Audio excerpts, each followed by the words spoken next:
Olá, tudo bem? Gente, estamos dando continuidade na leitura do livro Mulheres que Correm com os Lobos. Meu nome é Ivana Gomes e esse é o áudio de número 65. A mãe ambivalente. Na nossa história, a mãe pata é isolada à força dos seus instintos. É tratada com escárnio por ter um filhote diferente.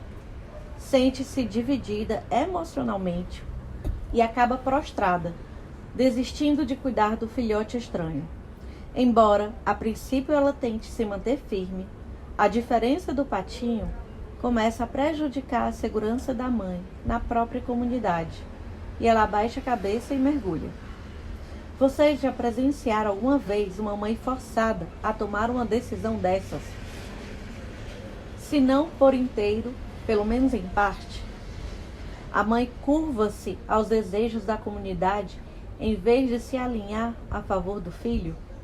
Até mesmo nos nossos dias, as mães ainda encenam os medos bem fundados de séculos de antepassados. Ser isolado da comunidade significa, no mínimo, ser ignorada e encarada com suspeita, e, na pior das hipóteses, ser acossada e destruída.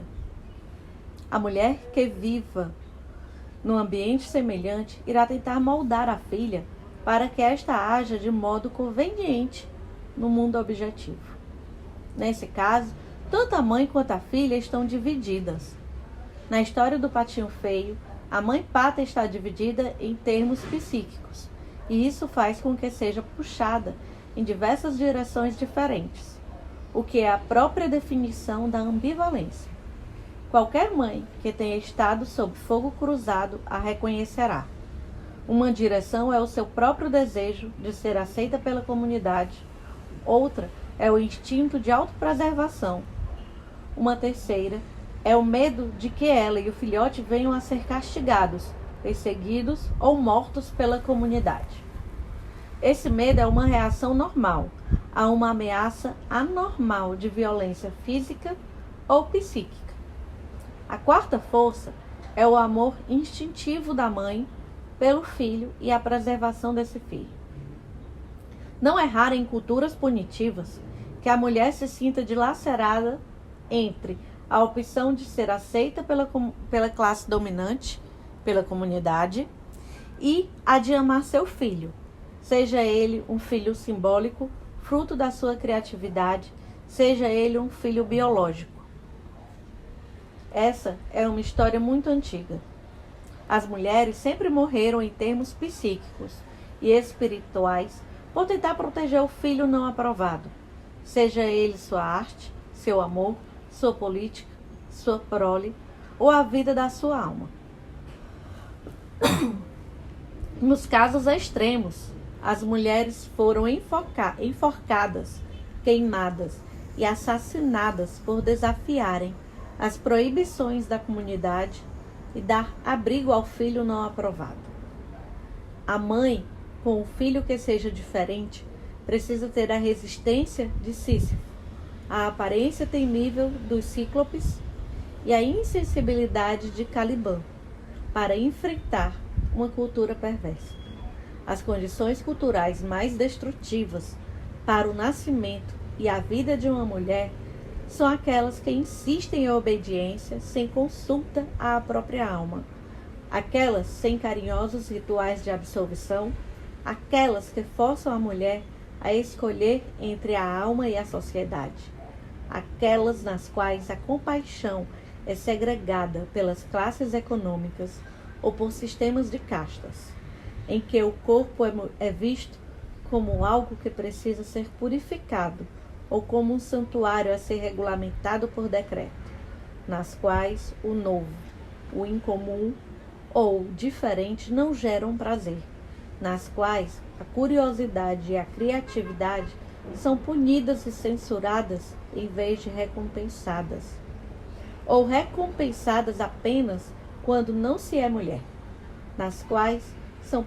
perpetrados contra o corpo atos dolorosos, que são chamados de sagrados, ou nas quais a mulher é castigada injustamente, como diz Alice Miller sucintamente, para seu próprio bem. nas quais a alma não é reconhecida como um ser por seus próprios méritos.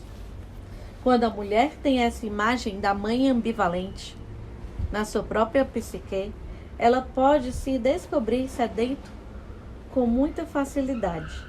Ela pode se descobrir com medo de firmar uma posição, de exigir respeito, de afirmar seu direito ao fazê-lo, de aprender, de viver do seu próprio modo.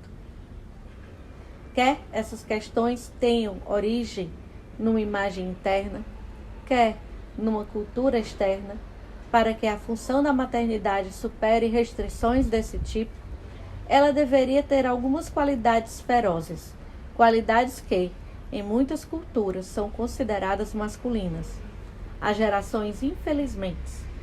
A mãe que quisesse gerar estima em si mesma e na sua prole precisava ter as qualidades exatas que lhe eram expressamente proibidas: a veemência, o destemor e a aparência atemorizante.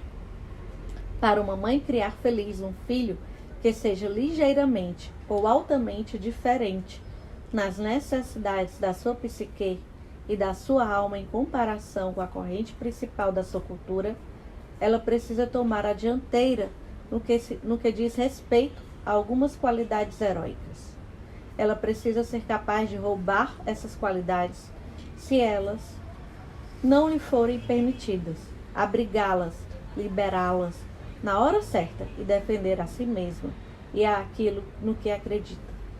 Praticamente não existe um meio de preparar a pessoa para isso, a não ser inspirar profundamente para ganhar coragem e agir.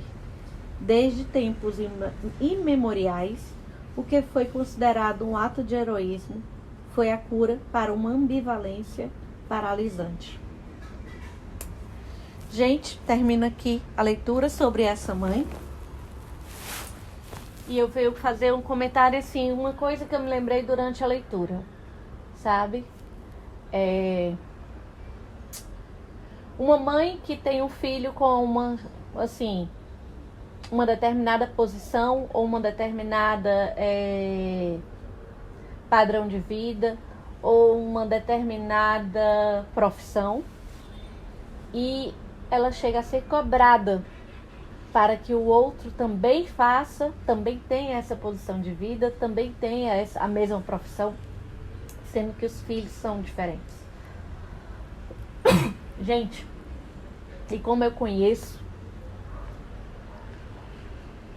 mães e pais que passaram por esse tipo de cobrança comparando seus filhos, assim como eu também conheço mães e pais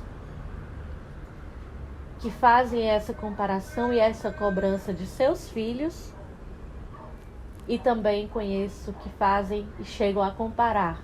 Por que você não incentiva seu filho a fazer isso, já que o outro filho fez a mesma profissão, por exemplo, né? Por que você não incentiva um filho a fazer um concurso, ter seus filhos concursados? Por que não incentiva seu filho? Então, assim, isso é algo bem comum ainda hoje na nossa cultura. E o quanto que é importante a gente ver isso e da gente fortificar, começar a dar voz a essas mães para que elas tenham voz e elas tenham forças de apoiar seus filhos como eles são, né? E de que elas também tenham forças para elas, porque quanto elas também abrem mão delas, né? Para isso. Então, gente, termina aqui esta leitura.